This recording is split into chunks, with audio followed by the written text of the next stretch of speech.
बात अब यहाँ पर मेटल्स की करेंगे, जहां पर आज फिर मुनाफा वसूली देखने को मिली है। कल के दिन यहाँ पर भारी गिरावट रही। इन एनी केस मेटल्स एक तरफे के ट्रेंड में है। जून में और जून क्वार्टर में यहाँ पर जोरदार मुनाफा वसूली इन एनी केस रही है।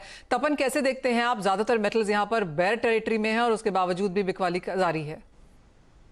जी बिल्कुल, मेटल्स में देखें तो डाउन साइड जो कंटिन्यू है पिछले 1-2 महीने से। जो चाइना में कोविड केसेस चल रहे हैं, कोविड की चिंता है, उसके कारण जो डिमांड है वो लिमिटेड थी। और आज भी न्यूज है कि चाइना अभी शंघाई में मास टेस्टिंग हो रहा है, तो उसके कारण भी मुझे लग रहा है कि डिमांड प्रेशर और रह सकता है प्राइस पे, और प्राइस और डाउन साइड जा सकती है। साथ ही साथ चाइना में जो डोमेस्टिक स्मेल्टर्स और रिफाइनर्स है, वहां से भी अभी डिमांड नहीं है, तो उसके कारण प्राइस पे प्रेशर है। कल से जो हमने देखा है डॉलर इंडेक्स जो बड़ा है उसका सेलिंग यहाँ पे देखने को मिला है, खास करके यूरोप और बाकी कंट्रीज के। यूके में भी जो कंसर्न है रिकवरी के, उसके कारण मंदी के आसार है, तो उसका प्रेशर यहाँ पे प्राइस पे है। तो मुझे लग रहा है आगे जाके और डाउन साइड आ सकती है। कॉपर में खास करके मुझे लग रहा है डाउन साइड कंट्री रह सकती है। कोई भी उछाल यहाँ पे आता है तो सेल करके चल सकते हैं। अगर एलएमई कॉपर की बात करें तो मुझे लग रहा है कि 7460 के जो लेवल है वो टच हो सकते हैं। तो अगर इंडियन प्राइस में करेक्ट है तो मुझे लग रहा है 620 से 580 के लेवल जो है और कॉपर प्राइस में आ सकता है। बाकी कमोडिटीज की बात करें, जिंक और एल्यूमिनियम दोनों में मुझे लगा है यहाँ से थोड़ा डाउन साइड भी बाकी है, लेकिन कंपेयर टू कॉपर ये दोनों कमोडिटी थोड़ी स्ट्रांग है, क्योंकि सप्लाई यहाँ पे टाइट है। एनर्जी कॉस्ट जो बड़ी है यूरोप में, तो उसका सपोर्ट यहाँ पे एल्यूमिनियम प्राइस को मिलता है। तो मुझे लगा एल्यूमिनियम 195 के लेवल तक जा सकते हैं, लेकिन उससे डाउन साइड मुझे लगा है थोड़ी लिमिटेड रहेगी। जिंक में भी मुझे लगा है 260 के लेवल आ सकते हैं। तो ये दोनों भी डिक्लाइन रहती है, तो वहां से लॉन्ग टर्म इन्वेस्टर जो है वहां पे बाय कर सकते हैं, लेकिन शॉर्ट टर्म के लिए ट्रेंड जो है वो अभी भी डाउन है। ऑलरेडी, यानी कि और बिकवाली की एक्सपेक्टेशन यहाँ पर मेटल्स में अब भी है। जो नियर टर्म ट्रेंड्स यहाँ पर हैं वो अभी भी नीचे की तरफ ही इशारा कर रहे हैं। नीचे के ट्रेंड्स हमने यहाँ पर बाकी एग्री कमोडिटीज में भी बनते हुए देखे हैं। अगर गेहूं की बात करें तो 2022 के हाई से करीबन 37% की गिरावट यहाँ पर अंतर्राष्ट्रीय बाजारों में देखने को मिली है। भारतीय बाजारों में भी एक नीजक रिएक्शन के बाद यहाँ पर भाव मंदे ही रहे हैं। गेहूं पर बात करते हैं। Role of Flour Mills Federation of India के पास प्रेसिडेंट संजय पुरी हमारे साथ हैं। संजय जी नमस्कार। जिस तरह की बिकवाली हमने सब तरफ आते हुए देखी है, गेहूं भी अछूता नहीं रहा। यहाँ पर भावों में बहुत ज्यादा तेजी देखने को मिली थी एक समय में, लेकिन अब एक तरफा गिरावट। कैसे देखते हैं आप Indian impact? Well, thank you very much for taking me in, Anisha. ऐसा है कि अभी तो कुछ नई बात नहीं हुई है, मगर आस्ता आस्ता करके वीट जो सी है मार्केट में अब प्राइसेस बढ़नी शुरू हो गई हैं।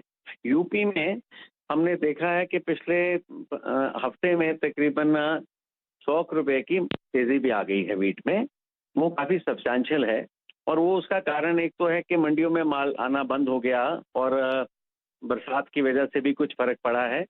मगर थोड़ी मेरे को लगता है कि क्योंकि काफी मंदा आ गया था, तो थोड़ी मार्केट अब अपने पैरों को पकड़ रही है। एक बात ये है, मगर ये सोचने की बात ये है कि ऑलमोस्ट 23 मिलियन टन की रिडक्शन है प्रोक्योरमेंट में इस साल as compared to last year, और प्रोडक्शन में इतना कम नहीं हुआ।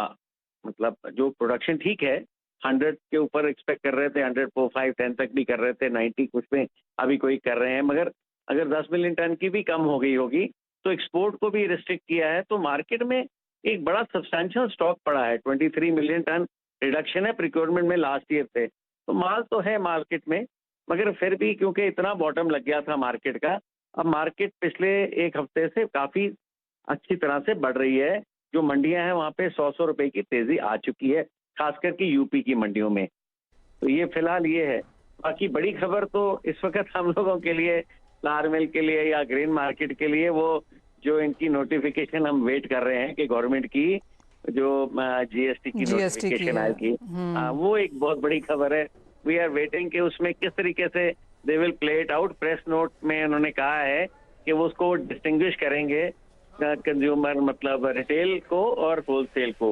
और पहले जो लोग थे जो कि रिटेल में माल बेच रहे थे, उसमें कुछ लोगों को टैक्स लगता था और जो ब्रांडेड प्रोडक्ट्स को टैक्स लगता था, और जिन लोगों ने अपने ब्रांड्स को सरेंडर कर दिया था, डिस्क्लेमर लगा के बेच रहे थे, उनको टैक्स नहीं लगता था। वो रिजीम खत्म करके अब वो कह रहे हैं कि हम इसको डिस्टिंग्विश ही कर देंगे बिटवीन रिटेल एंड होलसेल, को शायद टैक्स नहीं लगेगा। मगर वो नोटिफिकेशन अभी आई नहीं है, सिर्फ प्रेस नोट आई है। That is the big news and we are waiting, I think in a day or so that will have an impact, क्योंकि 5% कमोडिटी में काफी फर्क पड़ता है जी। और ये 17 जुलाई से है, तो एक्सपेक्टेशन यही है कि उसके पहले ये नोटिफिकेशन हम आता हुआ देखेंगे। हाँ बिल्कुल जी, नोटिफिकेशन तो अभी आनी शुरू हो गई है। आज भी इन्होंने थोड़ी सी कुछ नोटिफिकेशन निकाली थी, जी। मगर इसकी क्लैरिटी के क्या वो किस तरीके से उसको टैक्सेशन लगाएंगे। और एक ग्रेन्स के ऊपर भी कहीं पे खबर है, और अगर ग्रेन पे लगेगा तो वो तो I think that will be unprecedented in our history, क्योंकि हमारे को कभी इस तरह से टैक्स नहीं लगा। स्टेट्स लगाती हैं, सेंटर का कभी टैक्स नहीं लगा वीट के ऊपर। अब उसमें भी वो क्या करेंगे, कैसा करेंगे, वेट एंड वॉच है। काफी लोगों ने उसमें अब एंजाइटी है, but I think we should see it in a day or so. I think that is the big thing that we are looking for. बाकी वीट की प्राइसेस थोड़ी थोड़ी बढ़ रही हैं, मगर अभी कोई खास बात नहीं है। महीना और लगेगा जब मार्केट थोड़ी सी खुलेगी। बाकी कहने के लिए है, ओएमएसएस क्योंकि मार्केट में नहीं है तो स्टेबलाइजिंग फैक्टर नहीं है। ओएमएसएस मार्केट में एफसीआई बेचती थी माल, तो उससे मार्केट स्टेबल रहती थी। अब वो क्योंकि नहीं है तो इसके लिए कभी बढ़ जाती है वेट, कभी कम हो जाती है मार्केट के रिक्वायरमेंट के हिसाब से उनकी प्राइसेस जी। Point taken. Sanjay ji, of course आपसे फिर यहाँ पर बात करेंगे जब हम कुछ क्लैरिटी यहाँ पर जीएसटी पे आता हुआ देखेंगे। जैसे आपने कहा कि ये एक बड़ा फैक्टर रहेगा, और 17 जुलाई को क्योंकि ये सब लागू हो जाएगा तो उसके पहले क्या क्लैरिफिकेशंस, क्या नोटिफिकेशंस हैं बाजार में, इसका ग्रेन्स, गेहूं पर काफी असर पड़ेगा। लेकिन आगे बढ़ते हैं और बात यहाँ पर चीनी की भी कर लेते हैं, क्योंकि जिस तरह की मुनाफा वसूली या सेल ऑफ हमने आता हुआ देखा है, चीनी भी इससे अछूती नहीं रही है। 4 महीने के लोज पर अंतर्राष्ट्रीय बाजारों में कारोबार है। आइस्ता के चेयरमैन प्रफुल्ल विटलानी हमारे साथ अब हैं। प्रफुल्ल जी नमस्कार, कैसे देखते हैं आप अंतर्राष्ट्रीय बाजारों के मूव्स और भारतीय बाजारों पे उसका इम्पैक्ट? अंतर्राष्ट्रीय बाजार में जरूर से मार्केट रिएक्ट कर रही है। वो रिएक्ट कर रही है क्योंकि डॉलर स्ट्रांग होते जा रहा है, और वैसे कोई नेगेटिव फैक्टर शुगर में नहीं है। जहां तक भारत में है वो प्राइस तो स्टेडी पड़े हुए हैं। डोमेस्टिक मार्केट जो रिलीज मैकेनिज्म से चलते हैं, और वैसे देखो तो हमारे पास अभी तो कोई चीनी बची भी नहीं है तो भी डिमांड काफी है, क्योंकि जियोग्राफिकली ब्राजील अपनी जगह पे है, हिंदुस्तान अपनी जगह पे है, और इंडिया को जो है आजू बाजू के गल्फ कंट्रीज और एशियन कंट्रीज की इतनी डिमांड अच्छी है कि अगर गवर्नमेंट कुछ जो हमने डिमांड की है वो एक्स्ट्रा रिलीज भी अगर मिल जाए, कुछ कोटा एक्सपोर्ट करने के लिए सितंबर के पहले, तो वो भी 1 मिलियन टन या आधा मिलियन टन जो भी दे उतना भी निकल जाएगा। और 6 मिलियन टन से ज्यादा तो चीनी रहने वाला नहीं है सितंबर एंड में, तो बैलेंस शीट काफी रिजनेबली अच्छी है। तो यहाँ पे कोई प्रॉफिट बुकिंग भी नहीं है। और दूसरी एक चीज ये रहती है कि जुलाई महीने में बारिश साउथ से लेकर नॉर्थ तक पूरे हिंदुस्तान को कवर करती है। इस समय जो सेमी होलसेलर और होलसेलर जो स्टॉकिंग करते हैं वो अपना स्टॉक सबसे नीचे लेवल पे लेके आते हैं, स्टॉक इन ट्रेड को।